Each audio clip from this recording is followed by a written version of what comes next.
चलते हैं। The Bible says in John 1:12 that as many as received Jesus, they got the right to become the children of God.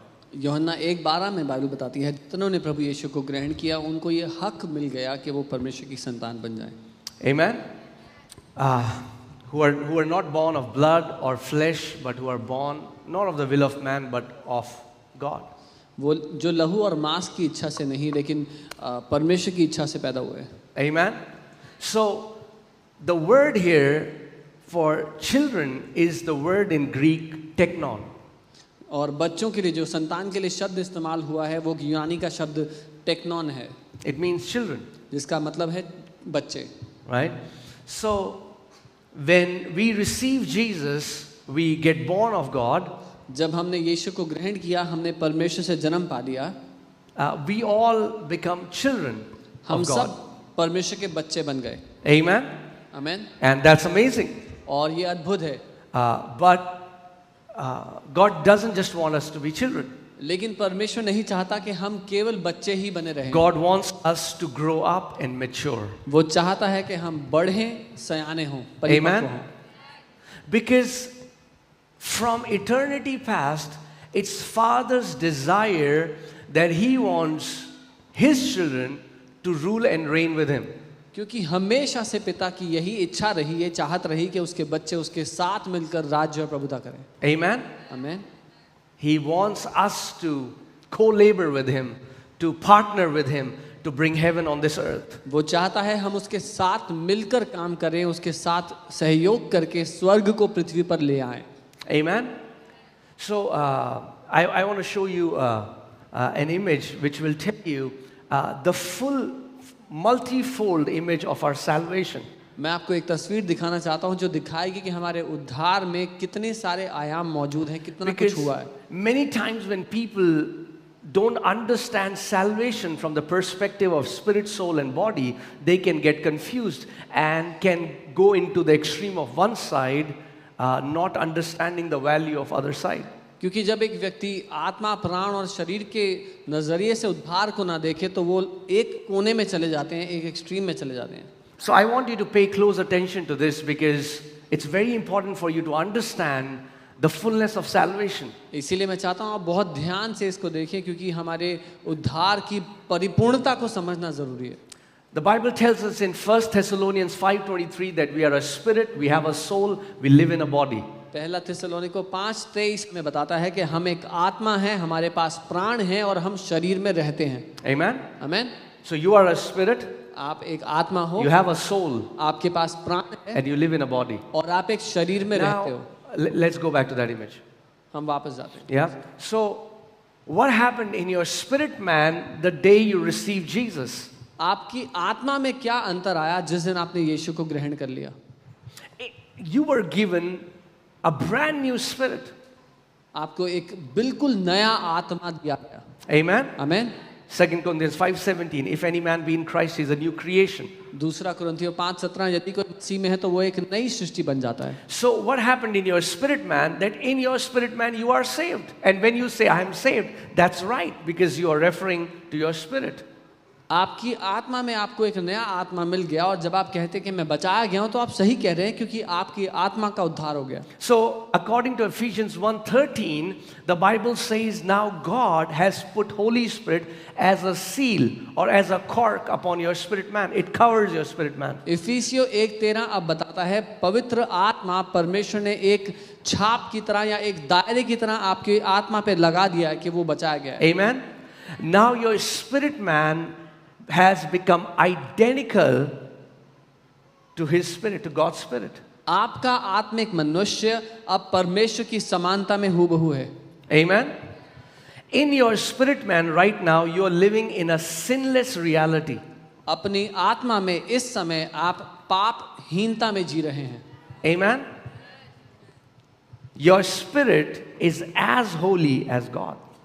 आपका आत्मा परमेश्वर के ही जितना पवित्र है। Wow. Now that would make some religious people upset. अब इतनी ही बात पे बहुत सारे धार्मिक लोग नाराज हो जाएंगे। But your spirit man has become as holy as God. पर आपका आत्मिक मनुष्य परमेश्वर के ही जितना पवित्र बना दिया गया है. Amen. Amen. And now what God has done is God has covered your spirit with His Spirit as a protective covering so that no evil or no defilement can enter your spirit and defile your spirit man. अब परमेश्वर ने आपकी आत्मा को अपनी आत्मा में ढांप दिया है, छिपा दिया है, ताकि कोई भी गंदगी, कोई भी दुष्टता उसमें प्रवेश ना कर सके. Amen. That's what this word sealed comes from the Greek word sprarizo, which means a cork or a protective covering that prevents defilement. और ये जो सील्ड शब्द है यूनानी के उस शब्द से आता है जिसका अर्थ है एक ऐसे कवर में डाल देना, ऐसे ढाप में ढाप देना जो कोई गंदगी जिसके द्वारा ना आ सके. Amen. So in your spirit man you are saved from any form or every form of evil. तो अपनी आत्मा में आप हर तरह की दुष्टता से बचा जा चुके हैं. Amen. Praise God, that's a good news. ये एक अच्छी खबर है. However, लेकिन you have a soul आपके पास प्राण है which is not yet saved. जिसका अभी उद्धार नहीं हुआ. That means your soul is still exposed to evil and defilement. इसका मतलब आपका प्राण अभी भी खुला हुआ है दुष्ट के लिए, दुष्ट के हमलों के लिए, गंदगी के लिए. Amen. Now in our soul we are being saved. हमारे प्राण में हमारा उद्धार हो रहा है. Amen. In the book of James it says, with humility receive the engrafted word of the Lord so that you might be saved in your souls. याकूब की किताब कहती है कि नम्रता के साथ परमेश्वर के वचन को ग्रहण करो ताकि तुम्हारे प्राण का उद्धार हो सके. Amen. Because your souls are not yet saved. क्योंकि हमारे प्राण का भी उद्धार नहीं हुआ है. That's why we feel brokenness and discouragement and jealousy and bitterness and competition and pride, because the enemy still infiltrates our soul and defiles our soul. इसीलिए हम अलग अलग बातों को अनुभव करते हैं, ईर्ष्या, जलन, घमंड और इन सब बातों का अनुभव करते हैं, क्योंकि दुश्मन बार बार हमारे प्राण पर इस गंदगी को ले आता है. But there is a good news. लेकिन एक अच्छी खबर, Our souls will be saved. हमारे प्राण बचाए जाएंगे. Amen. Do you know a time will come where the enemy will not be able to put any negative thoughts in your soul? Holy Spirit is going to cover your soul as well as Holy Spirit is covering your spirit. एक समय ऐसा होगा जब पवित्र आत्मा जिस तरह से उसने आपकी आत्मा को ढांपा हुआ है, आपके प्राण को भी ढांप लेगा और दुश्मन कोई भी हमला आपके प्राण पर नहीं कर पाएगा. Amen.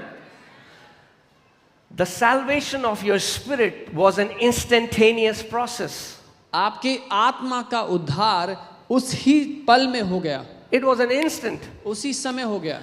But the salvation of your soul is a process. लेकिन प्राण का उद्धार होना एक प्रतिक्रिया है. To the level you submit to the word of God and receive the word of God, जिस हद तक आप परमेश्वर के वचन के अधीन होकर उसको ग्रहण करते हैं, is to the level your soul will be saved. उस ही हद तक आपका प्राण बचाया जाएगा. That's why इसीलिए hearing the word of God, spending time in the word of God, praying in the Holy Ghost is so important. इसीलिए परमेश्वर के वचन पर मनन करना, उसके साथ समय बिताना, पवित्र आत्मा के साथ समय बिताना बहुत जरूरी है. Amen. And we have another good news. और एक और अच्छी खबर है. After our souls are saved, a time will come where the Bible says our bodies will be saved. हमारे प्राणों के बचाए जाने के बाद एक समय आएगा जब हमारा शरीर भी बचाया जाएगा. And 1 Corinthians chapter 15 says, but that will not be a process. The Bible says, in a twinkling of an eye, immortality will swallow mortality and we will never die. और बाइबल बताती है कि वो धीरे धीरे नहीं, वो क्षण भर में हो जाएगा जब अमरता नाशवान वस्तु को निगल जाएगी. Amen. See, death came because of sin. मृत्यु पाप की वजह से आई. Amen. Death entered in man, Adam's spirit first, then it manifested in his soul, then death manifested in his body. पहले मृत्यु ने आदम की आत्मा में प्रवेश किया, फिर उसके प्राण में प्रकट हुआ, फिर उसके शरीर में प्रकट हुआ. Because the day Adam ate of that tree, he did not die physically. जिस दिन आदम ने वो फल खाया उस पेड़ से, वो उसी समय नहीं मर गया, He died spiritually instantly. आत्मा में उसी समय मर गया वो। But it took him 900 years for that death to manifest in his body. पर आदम को 900 साल लगे वो मृत्यु के उसकी आत्मा से शरीर तक आने में, Because that death in his spirit started to swallow his soul, and then that the death in his soul swallowed his body. क्योंकि वो मृत्यु जो उसकी आत्मा में प्रवेश की थी, उसने उसके प्राण को खाना शुरू किया, और प्राण को नाश करते करते वो शरीर को नाश कर पाई। Oh, if you would only knew what a true Christian meant, you would rejoice in the midst of suffering, you would rejoice in the midst of tribulation, because we are in a process. The life that is in our spirit is swallowing our soul, and a time is going to come when that life will swallow our body, and the Bible says, "Oh death, where is your victory?"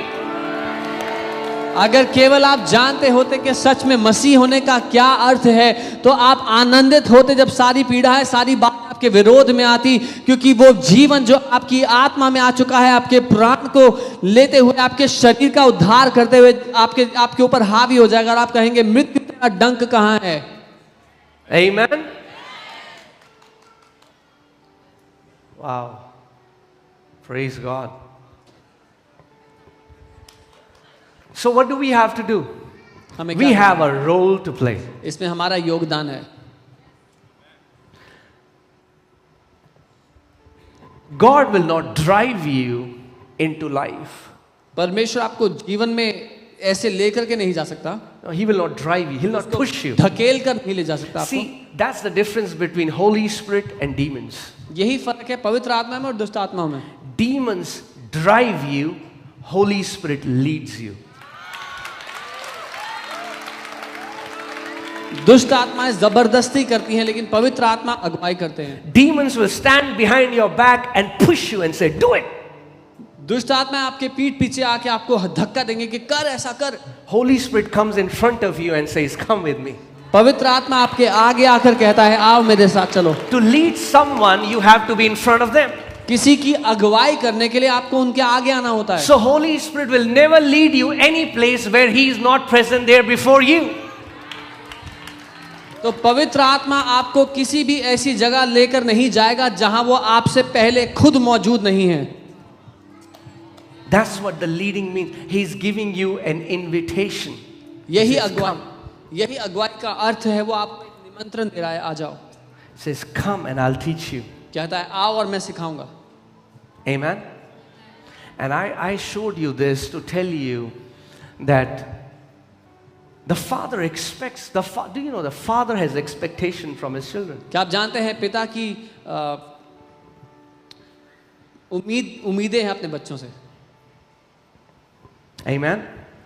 I mean, like, yes, He will give us a house. Yes, He will give us a car. He'll give you a new job. Praise God for that. हाँ, वो हमें घर दे देगा, गाड़ी दे देगा, अच्छी नौकरी दे देगा, सब दे देगा। He loves to, He delights to give you things. He will do it. उसको बहुत अच्छा लगता है आपको चीजें देना, वो वैसे भी करेगा। But He expects something from you. लेकिन कई बातों की उम्मीद वो आपसे करता है। He expects us to mature and become like our elder brother in our soul. वो आपसे उम्मीद करता है कि हम सयाने हो जाएं, बड़े हो जाएं अपने उस बड़े भाई की तरह अपने प्राण में। Amen. आमीन। In our spirit, you're already like Him.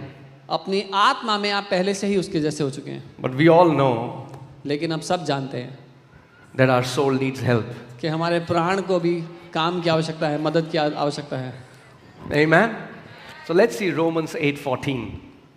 रोमी 8 उसका 14 देखते हैं। For as many as are led by the Spirit of God, they are the sons of God.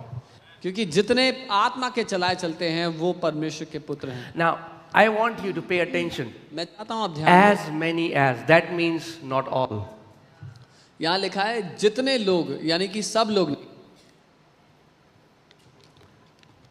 Everyone who believed in Jesus became a child of God, children of God, teknon. हर कोई जिसने यीशु पे विश्वास किया वो परमेश्वर की संतान बन गया, परमेश्वर का बच्चा बन गया। But majority stay being technon all their life. लेकिन अधिकतर मसीही लोग जीवन भर बच्चे ही बने रहते हैं, Because they never learn how to be led by the Spirit of God. क्योंकि वो कभी नहीं सीखते कि आत्मा के चलाए कैसे चलना है। And this is the message that I want to teach today, how to be led by the Spirit of God. और ये वो संदेश है जो आज मैं आपको देना चाहता हूँ कि पवित्र आत्मा के चलाए कैसे चलना है। And in the Greek, it's written, for as many as are continually led by the Spirit of God. It's not one time event, but we are continually led by the Spirit of God. और यूनानी भाषा में ऐसा लिखा है, जितने लोग निरंतर उसकी आत्मा के चलाए चलते हैं। ऐसा नहीं कि एक बार घटना हुई थी जब उसने आपको चलाया था अपने अनुसार। Amen. And to these people, he didn't say they are the children of God. The Bible says they are the sons of God. And this word son in Greek, the word is huios, which means a mature son. और इन लोगों के लिए Bible यहाँ पर बच्चे शब्द या छोटे बच्चे शब्द इस्तेमाल नहीं करती। यहाँ ह्यूओस शब्द का इस्तेमाल हुआ जिसका मतलब है सयाने बेटे, बड़े बेटे। That means if you learn to follow the leading of the Holy Spirit, he will lead you to maturity. इसका मतलब अगर आप पवित्र आत्मा के चलाए चलना सीखेंगे तो वो आपको सयानेपन की ओर ले जाएगा। Amen. So let's see John 16. I'll read from verses 13. यूहन्ना 16 उसका 13 में पढ़ूंगा। It says, however, when he, the Spirit of truth has come, he will guide you into all truth. और यीशु ने यहाँ पर कहा, जब वो सत्य का आत्मा आएगा तो वह तुम्हें सब सत्य में ले जाएगा। So, Holy Spirit is called, he will guide you. He's a guide. पवित्र आत्मा को यहाँ पे मार्गदर्शक कहा गया है, गाइड कहा गया है। He's a guide. वो एक Amen? गाइड है। See, every believer is either he is being led or guided by two things, either by the law or by the Spirit. हर एक विश्वासी की अगुवाई दो बातों से हो रही है, या तो आत्मा से या फिर व्यवस्था से। Either you're living by the law or either you're living by the Spirit. या तो आप व्यवस्था के द्वारा जी रहे हो या आप आत्मा के द्वारा जी रहे हो। What I mean by that is some people are living by rules and some people are living by the Spirit. मेरे कहने का मतलब है कुछ लोग नियमों के द्वारा जी रहे हैं जीवन को, कुछ लोग आत्मा के द्वारा जी रहे हैं। And the Bible says, in the eyes of God, in the sight of God, no man will be justified by the law. और बाइबल कहती है परमेश्वर की नजर में कोई भी व्यक्ति नियमों के, व्यवस्था के द्वारा धर्मी नहीं होगा। That means if you will live by the law, the Bible says the requirement of the law is you have to obey all the time every law. If you falter at one law one time, you have broken all the commandment. और Bible बताती है कि व्यवस्था की ये मुसीबत है कि अगर कोई व्यवस्था के द्वारा जिएगा और एक भी व्यवस्था में चूक गया तो उसने पूरी व्यवस्था के लिए पापी ठहरा है। Amen. But in the new covenant, praise God for the blood of Jesus. Thank you, Father. लेकिन प्रभु का धन्यवाद हो यीशु के लहू के लिए। धन्यवाद पिता। Amen. How can I tell you, if it was not for the blood, I would not be standing here. अगर यीशु के लहू ना होता तो मैं यहाँ ना खड़ा होता। So, Holy Spirit is a guide. पवित्र आत्मा मार्गदर्शक है। So, let me give you an example so that you understand. मैं एक उदाहरण देता हूँ ताकि आप You समझें। know, last November, me and Pastor Nehemiah, we were in Norway. पिछले नवंबर में और पास नहमाया नॉर्वे में थे। We landed in Oslo. हम ओस्लो And पहुंचे we thought, we made a plan. We are going to rent a car in Oslo and drive from Oslo to Bergen. और हमने plan बनाया कि ओस्लो उतर के वहाँ से गाड़ी रेंट पर लेंगे और बर्गन तक ड्राइव करते हुए जाएंगे। We had the map, right? हमारे पास मैप था। Map could have told us which way to go. Map हमें नक्शा बता सकता, रास्ता बता सकता था। And then we spoke to Pastor David. फिर हमने पास्टर डेविड से बात की It was November, and we said we were planning this. और हमने कहा कि हम ये योजना बना रहे हैं He नवंबर said के not टाइम। at all. उन्होंने कहा बिल्कुल भी ऐसा He मत said करो। November, the snowfall is so heavy, it would not be possible for you to travel. उन्होंने कहा नवंबर में इतनी बर्फ गिरती है कि आप गाड़ी चला ही नहीं सकेंगे रोड पर। See, that's what it means by living by the law, is living by map. It can tell you where to go, it cannot tell you how. और व्यवस्था के द्वारा जीना, व्यवस्था के द्वारा जीना ऐसा ही है। वो आपको ये तो बता देगा कि कहाँ जाना है, क्या करना है, लेकिन ये नहीं बताएगा कैसे करना है। But living by the Spirit is like you have a guide with you, which leads you and guides you throughout the entire journey and helps you to reach your destination successfully. लेकिन आत्मा के द्वारा जीना एक मार्गदर्शक के साथ जीने जैसा है, जो ना केवल आपको बताएगा कहाँ जाना है, लेकिन आपके साथ साथ उस रास्ते भर में आपकी अगुवाई करेगा. Amen. Law says, don't sin. पाप कहता है, व्यवस्था कहता है पाप मत करो. You say, okay, Lord. आप कहेंगे ठीक है नहीं करूंगा प्रभु. But you do not know how to not sin. लेकिन आपको नहीं पता कि पाप कैसे ना कर. But you have a guide. लेकिन एक मार्गदर्शक है. Holy Spirit, will you teach me how to overcome this addiction? Holy Spirit, will you teach me how to overcome this habit? Holy Spirit, can you teach me? I want to overcome these mood swings. And He will teach you. पवित्र आत्मा आप क्या मुझे सिखाएंगे कि कैसे मैं इस बुरी आदत से बाहर आऊं. पवित्र आत्मा आप मुझे सिखाएं कैसे मैं पाप ना करूं. आप मुझे सिखाएं कैसे मैं इन मूड स्विंग्स से बाहर आऊं. Amen. So many people want to be led by the law. बहुत से लोग व्यवस्था के द्वारा जीना चाहते हैं. We can never be justified by the law. हम कभी सही नहीं ठहरेंगे उसके द्वारा. Amen. But when we learn the leading of the Holy Spirit, लेकिन जब आत्मा के द्वारा अगुवाई हम जानते हैं, not only He will tell us this is the way, ना केवल बताएगा कि ये रास्ता है, He will go in front of you and say, come with me. वो आपके I will आगे teach आगे you. जाएगा और कहेगा मेरे I साथ will चलो. teach you how मैं to तुम्हें overcome. चलाऊंगा. मैं You तुम्हें wanna- सिखाऊंगा कैसे चलना है. I will teach you. मैं तुम्हें सिखाऊंगा. He is the Spirit of truth. वो सत्य का आत्मा He है. will lead you into all the truth. वो आपकी अगुवाई करेगा संपूर्ण सत्य में. Amen. And that's why, as children of God, it's not a choice, not an option to be led by the Spirit of God. We cannot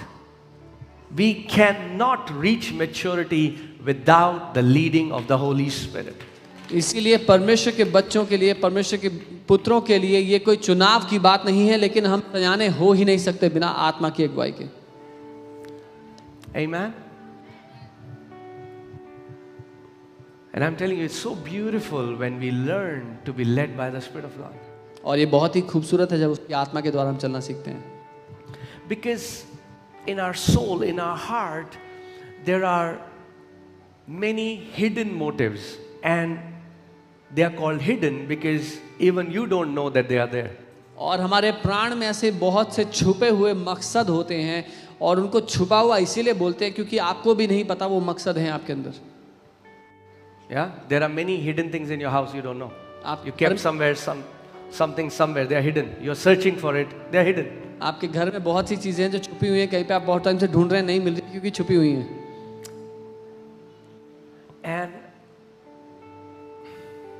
journeying with the Lord, I'm just realizing how important are our intentions and hidden motives in God's eyes. और प्रभु के साथ यात्रा करते हुए मैं ये सीख रहा हूँ कितनी महत्वपूर्ण है परमेश्वर की आंखों में हमारे दिल के जो छुपे हुए मकसद हैं, इरादे हैं, वो कितने महत्वपूर्ण हैं उसकी आंखों में. We focus so much on doing it. We want to do it. But God doesn't just see what we do. He sees why we do what we do. हमारा पूरा ध्यान होता है चीज़ों को करने में, लेकिन परमेश्वर वो नहीं देखता जो हम करते हैं. वो देखता है हम जो कर रहे हैं वो क्यों कर रहे हैं, उसके पीछे इरादा क्या है, मकसद क्या है.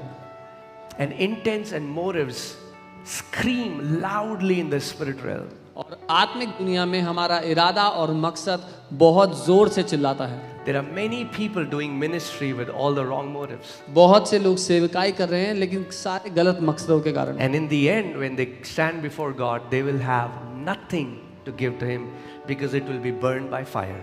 और अंत में जब वो पिता के सामने खड़े होंगे तो उनके पास कुछ नहीं होगा उसको देने के लिए, क्योंकि वो सब आग में जल जाएगा. And not just ministry, whatever we are doing. और केवल सेवकाई ही नहीं, जो कुछ हम कर रहे हैं. So, you know, earlier I used to think maturity is a man does this and 500 people will fall. And that's awesome. I mean, like Holy Spirit does that. पहले मुझे लगता था कि सयाना होने का मतलब है ऐसे हाथ करो और 500 लोग गिर जाएं, और पवित्र आत्मा ऐसा करेगा और अच्छी And बात many है. times I've seen people preaching holiness, holiness, and it was all nothing but legalism and external holiness. और मैंने जब लोगों को देखा कि वो पवित्रता के बारे में सिखाते हैं, पवित्रता पवित्रता, तो वो और कुछ नहीं लेकिन बाहरी बदलाव में और किस तरह के व्यवहार की बात थी सारी.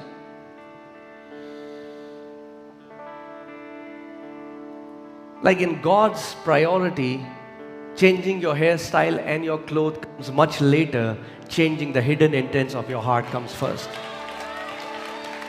परमेश्वर की नज़रों में आपके कपड़े, वेशभूषा, आपके बाल, आपका हेयर स्टाइल, वो सब बदलना बहुत नीचे है। उस सबसे पहले आपके मकसद और इरादे हैं। Tell me one thing.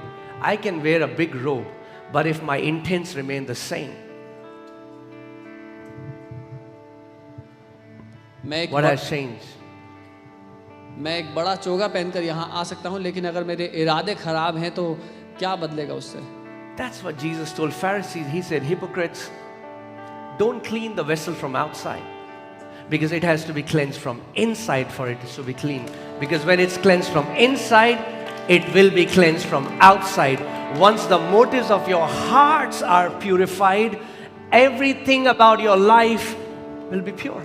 और यीशु ने फरीसियों से यही कहा कि ढोंगियों, तुम बर्तन को बाहर से तो साफ करते हो लोगों को दिखाने के लिए, लेकिन भीतर से उसको साफ करोगे तो वो बाहर से भी साफ ठहरेगा। जब हमारे इरादे और मकसद साफ होंगे तो जो कुछ हम करेंगे बाहर से वो भी साफ ठहरेगा। Amen. And I think that is what the Father's heart is after. और ये है जिसके पीछे पिता का दिल है।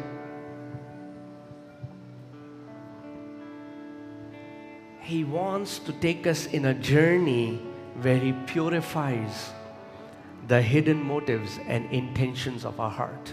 वो उस यात्रा पे हमको लेकर चलना चाहता है जहाँ पर हमारे दिल के छुपे हुए मकसदों को और इरादों को वो पवित्र करे, शुद्ध कर दे। That nobody in your life knows. Your wife doesn't know. Some of it you know, some of it you don't know, but God knows. छुपे हुए इरादे और मकसद जो आपके जीवन में और कोई नहीं जानता, आपकी पत्नी को नहीं पता, आपके पति को नहीं पता, कुछ बातें तो आपको भी नहीं पता, कुछ ही आपको पता है अपने बारे में भी, लेकिन परमेश्वर वो सब कुछ जानता है। Amen. Many of it even you don't know. आप भी नहीं जानते बहुत से उन इरादों को। So I just love the prayer David prayed. इसलिए मुझे बहुत पसंद है एक प्रार्थना जो दाऊद ने की। Now I can understand that some people can say, oh man, we are in grace, so this doesn't apply to us. I mean, like, it applies to me. I don't know about you, but this is a beautiful prayer. और हो सकता है कोई कहे कि हम तो अनुग्रह के अधीन है, इसलिए प्रार्थना हमारे ऊपर लागू नहीं होती, मेरे ऊपर तो होती है, आपका नहीं पता। I want you to hear the heart of King David. मैं चाहता हूँ आप राजा दाऊद का दिल सुने। Amen. आमीन। Psalm 19 verses 13 to 14. भजन 19 उसकी 13वीं और 14वीं आयत पढ़ेंगे। It says, keep back your servant also from presumptuous sins.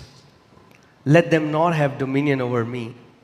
Then I shall be blameless, and I shall be innocent of great transgression. Let the words of my mouth and the meditation of my heart be acceptable in your sight, O Lord, my strength and my redeemer. और यहाँ लिखा है, तू अपने दास को ढिठाई के पापों से भी बचाए रख, वे मुझ पर प्रभुता करने ना पाएं, तब मैं सिद्ध हो जाऊंगा और बड़े अपराधों से बचा रहूंगा। मेरे मुंह के वचन और मेरे हृदय का ध्यान या मनन तेरे सम्मुख ग्रहण योग्य हों, और यहोवा परमेश्वर, हे यहोवा परमेश्वर मेरी चट्टान और मेरे उद्धार करने वाले। Amen. What am I saying is, yes, we are in new covenant. All our sins are forgiven. Please understand me. हाँ, हम नई वाचा में आ गए हैं, हमारे सारे पाप क्षमा हो गए हैं। समझे इस बात को। The blood of Jesus has washed you, forgiven you, no doubt about it. यीशु के लहू ने आपको धोकर सिद्ध कर दिया, इसमें कोई शक नहीं है। But there are two responses which I have seen, two extreme responses that people have. लेकिन दो उत्तर हैं जो बिल्कुल विपरीत हैं, जो मैंने देखा लोग देते हैं। I've seen one extreme, they will emphasize completely legalism. एक छोर है जो बिल्कुल पूरा ध्यान या पूरा दबाव व्यवस्था पर, नियमों कानूनों पर डाल देता है। And they want to become righteous by their works. और वो सही ठहरना चाहते हैं अपने कामों के बलबूते। They are filled with pride because of their holiness, because they don't think, they don't smoke, they are better than everyone else. और वो घमंड करते हैं अपने ऊपर क्योंकि वो दूसरों से बेहतर हैं अपने कामों की वजह से, क्योंकि वो शराब नहीं पीते, वो सिगरेट नहीं पीते, वो ये नहीं करते, वो नहीं करते। And then there is another extreme. और फिर एक दूसरा छोर है बिल्कुल विपरीत। Where people say, because I have been forgiven, so it doesn't matter how I live now. जहां लोग कहते हैं अब तो मुझे क्षमा मिल गई, अब क्या फर्क पड़ता है मैं कैसे भी जीऊं। The blood of Jesus has taken care of everything. यीशु के लहू ने सब कुछ ठीक कर दिया है। See, both of these responses are coming from children, दोनों ही प्रतिक्रियाएं, दोनों ही जवाब बच्चों से हैं, not from a son. बेटे से नहीं, परमेश्वर के। A son would say, Father, I know I have been forgiven. एक पुत्र ये कहेगा, पिता मैं जानता हूं कि मुझे क्षमा मिल चुकी है, But I want you to examine my heart. लेकिन मैं चाहता हूं कि आप मेरे दिल को जांचें, Because I am forgiven. क्योंकि मुझे क्षमा मिल गई, Because you paid such a big price. क्योंकि आपने इतना बड़ा दाम मेरे लिए चुकाया है। I don't want to live in a lifestyle that will not bring you glory and honor. मैं ऐसा जीवन नहीं जीना चाहता जिससे आपका आदर और महिमा ना हो। Not because I'm going to gain something. I'm going to go to heaven. I'm not doing it to going to heaven.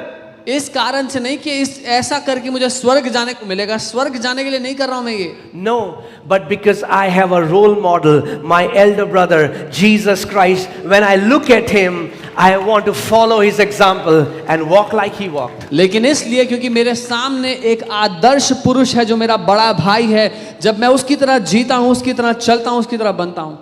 Amen. So if you can understand, it's like walking on a thin rope. और अगर आप समझे तो एक रस्सी पर चलने जैसा है ये। One side is legalism, एक तरफ जो है वो व्यवस्था है, कानून है, where people become religious and merciless. जहां लोग धार्मिक और दयाहीन बन जाते हैं। And the other side is self-indulgence. Self-indulgence. Yeah, just living for themselves. और वहीं दूसरी छोर पर अपने लिए जीने वाले लोग हैं, Where everything is acceptable. जहां पर जो कर लो सब सही है, Everything is tolerable. सब कुछ कर सकता हूं। And I think the right balance is somewhere in the middle. और जो सही बैलेंस है वो दोनों के बीच में है। Yes, Father, I know I am forgiven. हाँ पिता, मुझे पता है मैं क्षमा किया I'm गया, loved by you. आप बहुत प्यार करते हो मुझसे। But like Apostle Paul, I press on लेकिन towards पौलुस- my upward call. जैसा पौलुस प्रेरित कहते हैं कि मैं अपनी उस स्वर्गीय पुकार की ओर आगे बढ़ता हूँ, जोर लगाता हूँ उसकी ओर बढ़ने के लिए। Amen. It's not so much about what I do, but about, Lord, there are hidden motives and intentions in my heart that don't look like you, that don't sound like you, that don't bring you glory. And I want you to pluck. Jesus said, every tree that my heavenly Father has not planted will be plucked out of your life. और मैं जो मैं कर रहा हूं वो नहीं पिता, उनके पीछे जो मकसद हैं जो आपके जैसे दिखाई नहीं देते, जो छुपे हुए मकसद है जो आपके जैसे सुनाई नहीं देते, जैसा आपने कहा हर एक पेड़ जो मेरे पिता ने नहीं लगाया वो उखाड़ दिया जाएगा, मेरे साथ ऐसा ही हो। Proverbs 16:2. I'll read that in NIV. नीति वचन 16 उसका 2। Are you listening? सुन रहे हैं? Amen.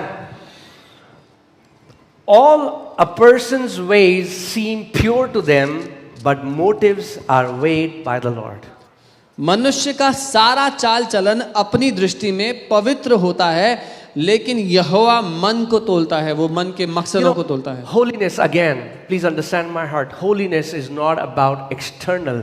It is about what's hidden deep in the deepest chamber. जहाँ पे तिजोरी है ना, उसके अंदर क्या है? That's purifying. That is what we should be after. पवित्रता बाहरी चाल चलन के लिए नहीं है, उसके बारे में भी नहीं है। पवित्रता है जो आपके दिल के सबसे भीतर, सबसे अंदर वो तिजोरी में क्या रखा है उसको शुद्ध करने के बारे में है। Because many of us, even we don't know who we are in that inner chamber. And I'll say, Lord, if there's anything in me that's evil in that chamber, I want you to pluck it out by your word. क्योंकि अगर हम में से कई लोग नहीं जानते कि अपने भीतर में हम कौन हैं, हमारे अंदर क्या क्या है, और मैं पिता से यही कहता हूँ अगर मेरे भीतर में कुछ भी ऐसा है जो दुष्टता से भरा है तो उसको अपने वचन के द्वारा मुझसे उखाड़ दे पिता। What happens when you see someone else getting blessed? What is that thing that happens in your heart? Do we deal with that? क्या होता है आपके दिल के अंदर जब आप किसी और को बढ़ते हुए देखते हैं, जीवन में आशीषित होते हुए देखते हैं, आपके दिल में उसके कारण क्या होता है, उसको कभी देखा है? The Father wants to deal with that. पिता उसको ठीक करना चाहता है। Because he says, that's not me. क्योंकि वो कहता है ये मैं नहीं, मेरे जैसा नहीं है. Are you getting what I'm saying? These small tiny things that we miss are the most important things in the Father's sight. Not picture देखे कि नहीं देखे. और ये जो छोटी छोटी चीजें जिसको हम नजरअंदाज कर देते हैं वो पिता की आंखों में बहुत बड़ी अहमियत रखती हैं. We watched a movie or we did Majority not. of I get so many messages, Pastor, can we listen to Bollywood songs? मुझे इतने सारे संदेश आते हैं, पास्टर जी बॉलीवुड के गाने सुन सकते हैं कि नहीं?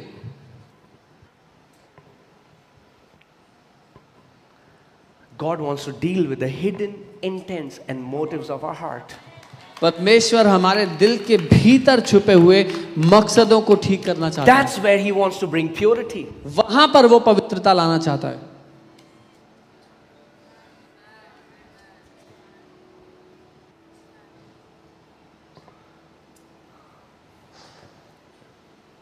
Wow. I'm just filtering. When I'm quiet, know that I'm filtering. जब मैं चुप होता हूं तो कई तो मैं फिल्टर कर रहा होता हूं. I'm just giving you something that you can digest. मैं आपको वो देना चाहता हूं जो आप हजम कर पाओ. Okay, Proverbs 20:27. नीति वचन 20 उसका 27. The spirit of a man is the lamp of the Lord, मनुष्य का आत्मा परमेश्वर का दिया है, searching all the inner depths of his heart. जो मनुष्य के भीतर उसके दिल की भीतर की सारी गहराइयों को देखता है, The परखता है. only way you can know what is deeply hidden in your heart is when Holy Spirit illuminates your spirit. सिर्फ तभी आप जान पाएंगे कि आपके भीतर में क्या चल रहा है जब पवित्र आत्मा उस बात पर प्रकाश डालेगा. And I'm telling you, as Lord is teaching me this, this is now the quest of my life, that we ask the Lord to cleanse our motives and intentions. That's the most important thing in the Father's sight. जब पिता मुझे ये सिखा रहा है तो मैंने इसको अपने जीवन का मकसद कर लिया है कि अपने दिल के छुपे हुए मकसद और इरादों को शुद्ध करना, पवित्र रखना. Amen. And let me tell you a very easy way. Do you want to know an easy way? और एक बहुत ही आसान तरीका बताता हूँ, जानना चाहते हो?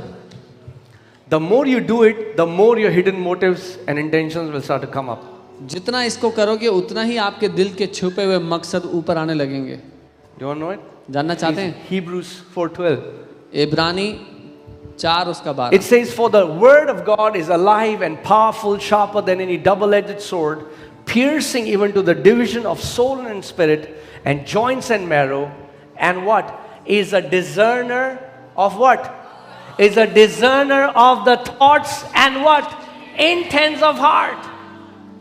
और यहाँ पर लिखा है क्योंकि परमेश्वर का वचन जीवित और शक्तिशाली है और हर एक दो धारी तलवार से भी बहुत ज्यादा तेज है और प्राण और आत्मा को और गांठ गांठ और गूदे गूदे को अलग करके आर पार छेदता है और मन की भावनाओं और विचारों को जांचता है. Many times we don't allow the word to do its role. The word of God is given to cleanse us. कई बार हम वचन को उसका काम करने ही नहीं देते. वचन हमें दिया गया है हमें शुद्ध करने के लिए. Is a discerner of the thoughts वो हमारे विचारों को पढ़ता है, and intents of the heart. हमारे मकसदों को जांचता That means परखता the है. more you fill your heart with the word of God, the more your intents and motives will come up and you will be able to see them openly. इसका मतलब जितना ज्यादा अपने दिल में आप परमेश्वर के वचन को भरोगे उतना ज्यादा आपके छुपे हुए मकसद और विचार उठ खड़े होंगे, आपके सामने आ जाएंगे. The word of God is the discerner of thoughts. परमेश्वर का वचन विचारों को परखता है. That means if we are people who take time and we allow the word to go in our heart, suddenly you'll feel, why am I thinking this? No, this is not right. See what is happening? The purification has started to happen at the thought level, and that's where God wants purification.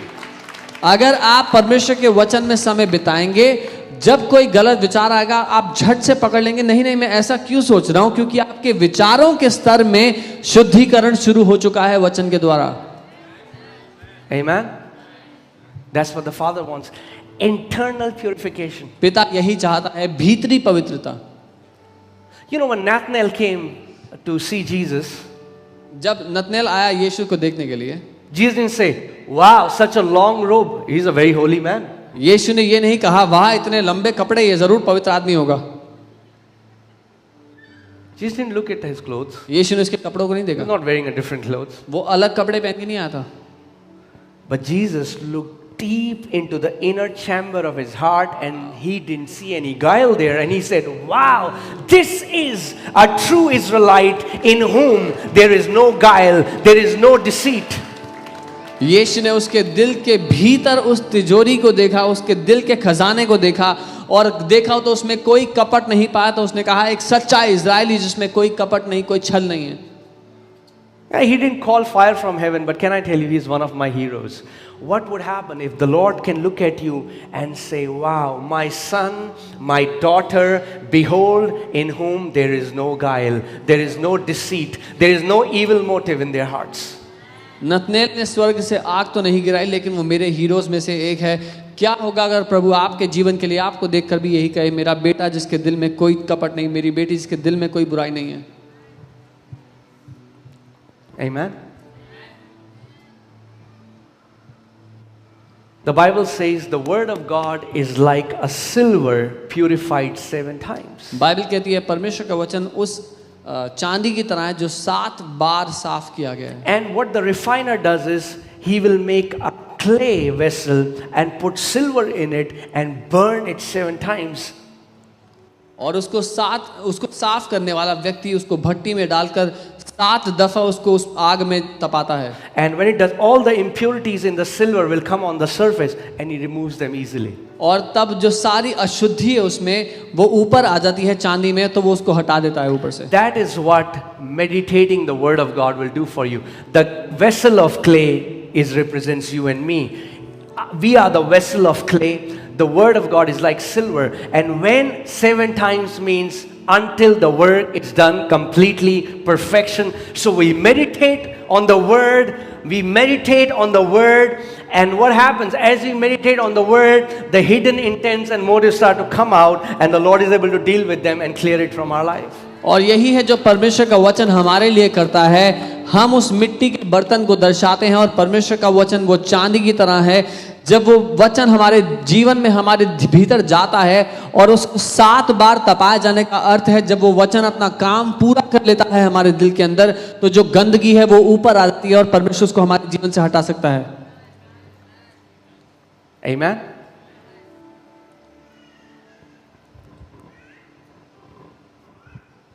And last time, I don't know if you heard the word or not, but it was a very powerful word that the Lord taught us about the ministry of Jesus as a high priest. और पिछली दफा का वचन आपने सुना कि नहीं मुझे पता नहीं, लेकिन बहुत शक्तिशाली था। यीशु की सेवकाई हमारे लिए जो एक महायाजक की सेवकाई है। Now, I want you to confess this and only do that if you're really serious about it. और मैं चाहता हूं आप इस बात का अंगीकार करें, लेकिन तभी करना जब बहुत गंभीर हो जो कह रहे हो। Are you ready? तैयार हो? Because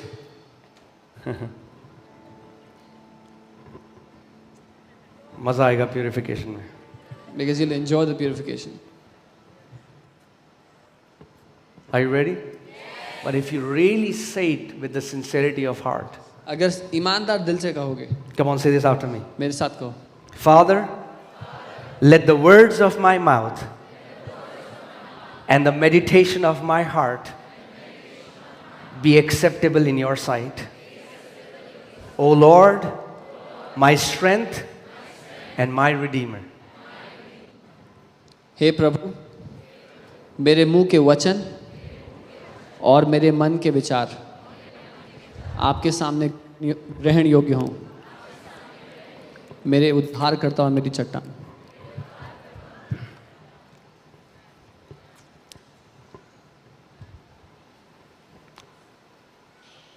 You know, when we start to be led by the Holy Spirit, जब हम पवित्र आत्मा के द्वारा चलना शुरू करते हैं, Holy Spirit will always lead you to the Word of God. तो पवित्र आत्मा हमेशा आपको वचन की ओर ले जाएगा, Amen? Always. हमेशा। But I want to take you to a scripture before that. लेकिन मैं आपको एक वचन में ले जाना चाहता हूँ पहले। Let's see 2 Timothy 3:16. दूसरा तिमुथियुस 3:16, And I'll read from the Amplified Classic Version. और मैं एम्पलीफाइड क्लासिक से पढ़ूंगा। Are you alive? Are you here? जीवित हैं? Yeah? Okay. Every scripture is God breathed. हर एक वचन पर परमेश्वर ने अपनी सांस को फूका है। That means it's given by its inspiration. इसका मतलब परमेश्वर के प्रोत्साहन That से वो means दिया गया है। when you take the Bible and when you read it every day, you're not reading a religious book. जब आप बाइबल को लेते हैं, उसको हर दिन पढ़ते हैं, तो आप एक धार्मिक किताब नहीं पढ़ रहे। The Bible says in Hebrews 4:12 that the word of God is alive. That means it has breath. in इब्रानी it. 4:12 बाइबल हमें बता रही है कि परमेश्वर के वचन में उसकी सांस है। Do you know that the Bible breathes? आप जानते हैं बाइबल सांस लेती है, It has God's breath. परमेश्वर की सांस है इस And वचन the पर। Spirit of God is still hovering over every verse. और परमेश्वर का आत्मा अभी भी मंडरा रहा है हर एक वचन के ऊपर। Amen? Amen. And when you meditate the word, जब आप वचन पे मनन करते हैं, you are partaking of the life of God. उसके जीवन में आप हिस्सा लेते हैं That's जो why परमेश्वर Jesus का। said, man shall not live by bread alone, but by every word that proceeds from the mouth of God. इसीलिए यीशु ने कहा, मनुष्य केवल रोटी से नहीं लेकिन परमेश्वर के मुंह से निकलने वाले हर एक वचन से जिंदा रहेगा। Amen? So every scripture is God breathed, given by His inspiration. हर एक वचन परमेश्वर ने उस पर अपनी सांस को फूका है, अपने प्रोत्साहन से उस वचन को दिया। Now hear this. And profitable for instruction, और निर्देश के लिए वो भला है, for reproof, आज्ञाकारिता के लिए भला है, and conviction of sin, और पाप से निकालने के लिए,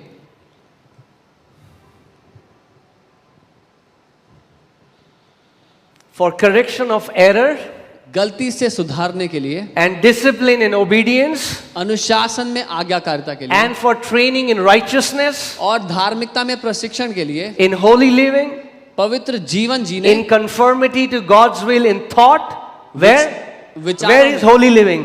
In your thought first, then your purpose and your action.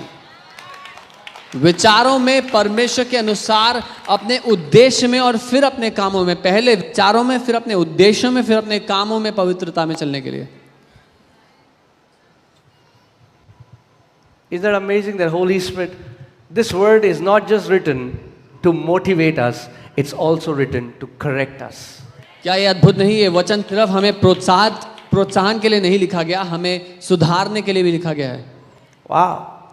That means you and I, we need correction. इसका मतलब आपको और मुझे सुधरने की आवश्यकता है। Amen? But people don't like correction. लेकिन लोगों को पसंद नहीं है जब कोई उनको सुधारे। And I mean, like, I'm not faking it. I'm telling you the truth in my life. मैं नाटक नहीं कर रहा हूँ, अपने जीवन से सच बता रहा हूँ। You know, before God, I'm telling you, I love when the Father corrects me. मुझे बहुत प्यार है जब परमेश्वर मेरी गलती को सुधारते हैं। तो You know why? पता है क्यों? It proves that I'm a legitimate son. ये सबूत है कि मैं उसका जायज बेटा हूँ। The Bible says He only corrects those whom He loves. Bible कहती है वो उन्हीं को सुधारता है जिनसे वो प्यार करता है। One time the Father told me, He said, my son, maturity is when you learn to receive a correction like you receive a compliment. एक बार पिता ने मुझसे कहा, मेरे बेटे, सयाना होना तब है जब कोई आपकी बुराई कर, जब कोई आपको आपकी गलती को सुधारे तो आप उसको वैसे ही ले जैसे जब आपकी कोई प्रशंसा करता है। We all love when people compliment us. हम सबको बहुत पसंद है जब लोग हमारी प्रशंसा करते हैं। But I think one of the main things that church has to learn, 21st century church has to learn how to receive correction. लेकिन 21वीं सदी की कलीसिया को ये सीखने की जरूरत है कि जब आपको कोई सुधारे तो उसको कैसे ग्रहण करें। Because somehow we hate correction. क्योंकि पता नहीं क्यों लेकिन हम नफरत करते हैं। And the Bible says a fool hates correction. हम नफरत करते हैं जब कोई हमें बताता है हमारी गलती क्या है, और बाइबल कहती है एक मूर्ख अपनी गलती के बताए जाने से नफरत करता है, But a wise man लेकिन एक बुद्धिमान व्यक्ति loves correction. प्यार करता है जब कोई उसकी गलती उसे बताए तो। And I'm telling you, the beautiful thing about if your heart is right, every time the Father corrects you, you will rejoice. और अगर Because every correction from Him is leading you towards the right direction. अगर आपका दिल सही स्थान पर है तो पिता जब आपको सुधारेगा, आपकी गलती आपको दिखाएगा, तो आपको बहुत प्यार होगा उस बात से आपको बहुत आनंद मिलेगा, क्योंकि वो सुधार आपको एक सही दिशा दे रहा है, एक सही दिशा में ले जा रहा है। It says for correction of error. यहाँ लिखा है गलती से सुधारने के लिए। So, man, what if we'll open this word and say, Father, क्या teach होगा me, अगर हम ये वचन खोलें कहें पिता मुझे सिखाओ, correct me. मेरी गलतियां सुधारो। Are we forgiven? Yes. क्या हम Are we loved? Yes. क्या हमने पापों की क्षमा पाई है? हाँ। क्या वो हमसे प्यार करता है? हाँ। Are there still wrong motives in our heart? Yes. क्या अभी भी हमारे दिल में गलत इरादे हैं? हाँ। Does God wants to cleanse them? Yes. क्या परमेश्वर पिता उन्हें साफ करना चाहता है? हाँ। But the beautiful thing is, the Father will never force correction on you if you don't want it.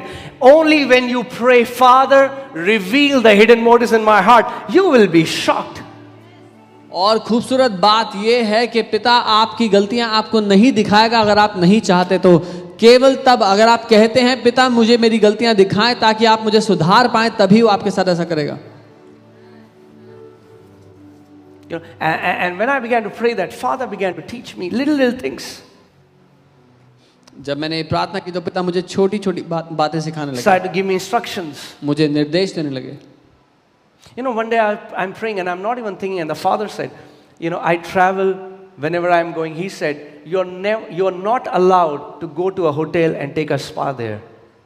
और okay. जब मैं ट्रैवल करता हूँ अलग अलग होटल में, तो पिता ने मुझसे कहा जब तुम ट्रैवल करके जाओ अलग अलग होटल में, वहां पर स्पा लेने की अनुमति नहीं है तुम्हें। I don't give you permission. मैं तुम्हें अनुमति नहीं देता, पिता ने कहा। I said, yes, Lord. मैंने कहा ठीक है प्रभु। See now, but He said it to me, not to you. And I'm not saying it to you. उसने वो मुझसे कहा, आपसे नहीं, इसलिए मैं आपको नहीं कह रहा हूँ ये। I'm just sharing what He told me. मैं आपको वो बता रहा हूँ जो उसने मुझसे कहा। Because He is dealing with me. क्योंकि वो मेरी गलतियों को सुधारने के लिए मुझसे बात कर रहा है। Are you getting what I'm saying? And I loved it. When He said that, I like, wow. और मुझे बहुत ही मजा आया जब उसने मुझे करेक्ट किया, जब उसने मुझे बताया, मैंने कहा वाह। Going to a spa is not sin. Spa जाना पाप नहीं है। The Bible doesn't say, thou shalt never go to a spa. Bible नहीं कहती कि तुम्हें स्पा नहीं जाना है।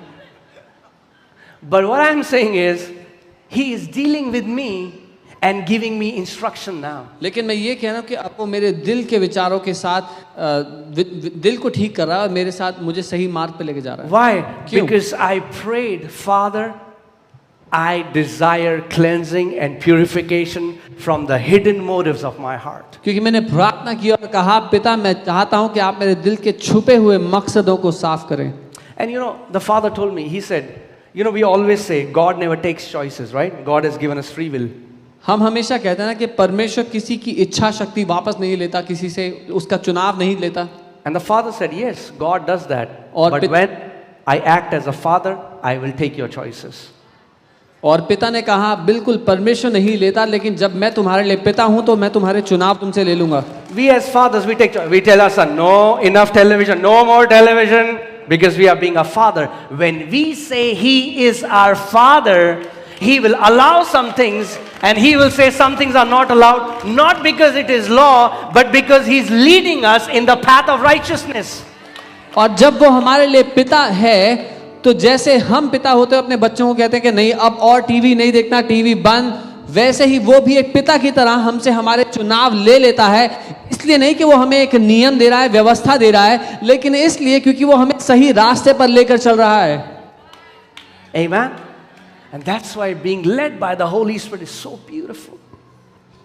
और इसीलिए पवित्र आत्मा के द्वारा जीना इतना